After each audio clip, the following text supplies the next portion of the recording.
Topic भारतीय पंचायती राज व्यवस्था से संबंधित है। यानी कि भारत में आसान भाषा में समझा जाए, अगर भारत में जो मुखिया जी का चुनाव होता है या आपका जो बीडीसी का चुनाव होता है, जिला परिषद का चुनाव होता है, ब्लॉक प्रमुख का चुनाव होता है, तो इसके चुनाव का जो संबंधित नियम है उसको हम कह सकते हैं ये पंचायती राज है। दूसरी आसान शब्दों में समझें कि पंचायती राज क्या है, तो इसका मतलब होता है ग्रामीण स्थानीय स्वशासन पद्धति।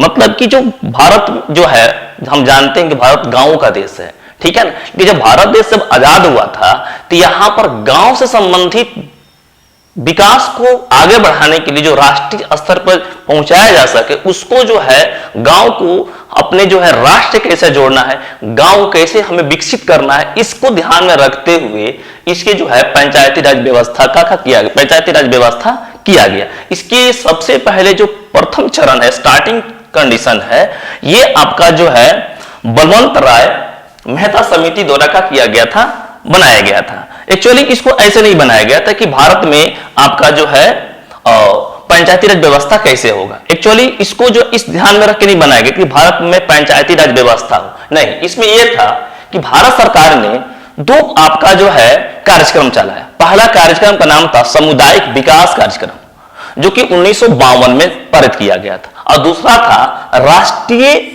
विस्तार सेवा।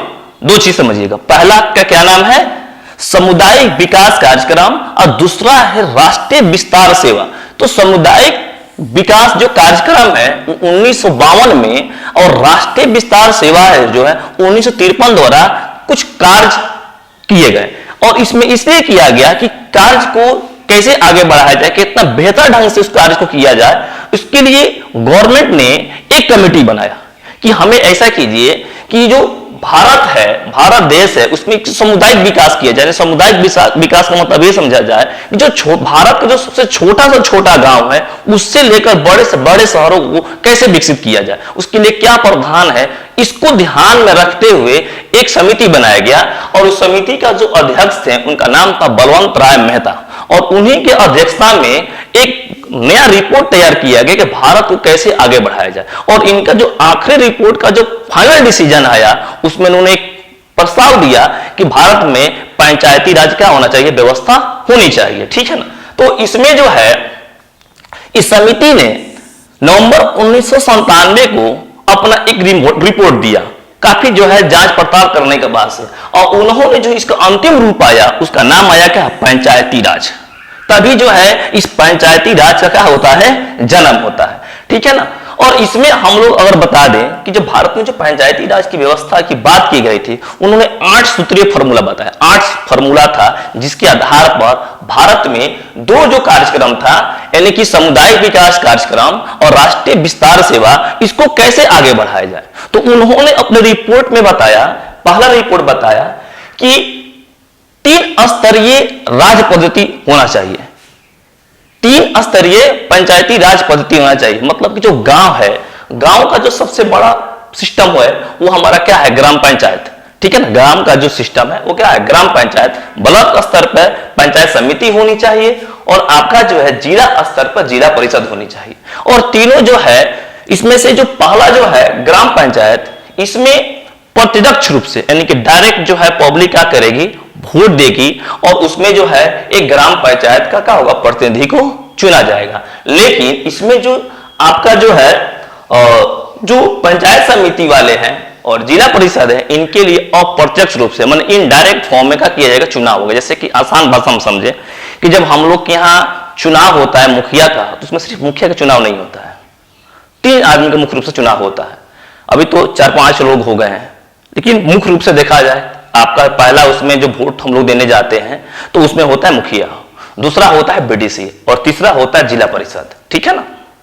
तो देखिएगा, तो हम जानते हैं कि मुखिया को डायरेक्ट वोट देंगे तो मुखिया बनेगा, और बीडीसी को वोट देंगे तो बीडीसी बनेगा, और जिला परिषद को वोट देंगे तो जिला परिषद बनेगा। लेकिन उसमें क्या होता है, मुखिया के जब मुखिया का चुनाव हो जाता है तो उसके बाद से एक और सिस्टम होता है कि जब बीडीसी बन जाते हैं तो बीडीसी के जो समूह होता है, ग्रुप होता है, वो क्या करता है, ब्लॉक प्रमुख चुनते हैं। प्रखंड आपका जो है, जो प्रखंड अधिकारी जो होते हैं, सॉरी, जो आपके जो है जिसे हम लोग ब्लॉक प्रमुख कहते हैं, प्रखंड प्रमुख कहते हैं, उनको चुनाव होता है।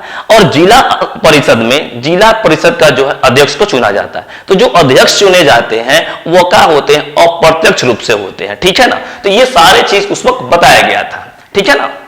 उसके बाद से इसको बनाया क्यों गया, उनको कहते हैं, बलवंत राय समिति कहते हैं कि जितने भी आपके गांव में, यानी कि ग्राम में, आपका जो है प्रखंड में या जिला परिषद में जितने भी कार्य हैं, सारे विकास के कार्य और सभी योजनाएं इनको सौंप देनी चाहिए। यही सारे विकास करेंगे। कौन से विकास करें, यानी गांव के जितने भी नाला है, सड़क है, नल है, बिजली है, ये सब इनके अधीन होना चाहिए। ये लोग अपने गांव को अच्छा समझेगा और अपने गांव को क्या करेगा, बेटर ढंग से क्या करेगा, ये आगे बढ़ाएंगे, जिससे हमारा हर एक गांव क्या होगा, विकसित होगा, नहीं डेवलप होते जाएगा, ठीक है ना। और देश हमारा क्या करेगा, तरक्की करेगा। इसका मकसद ये था और इसी को ध्यान में रखकर जो है पंचायती राज व्यवस्था का क्या किया गया था, निर्माण किया गया था।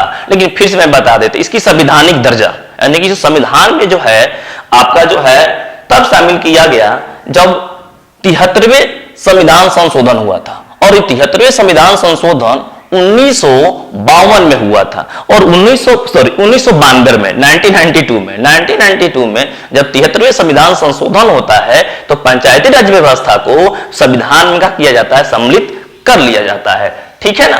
और चलिए, तो जब आपका जब पंचायती राज व्यवस्था जब बन जाती है तो उसमें जो जितने भी पंचायत का विकास से योजना है, इसमें मुखिया जो होते हैं या बीडीसी होते हैं या ब्लॉक प्रमुख होते हैं, इन्हीं के माध्यम से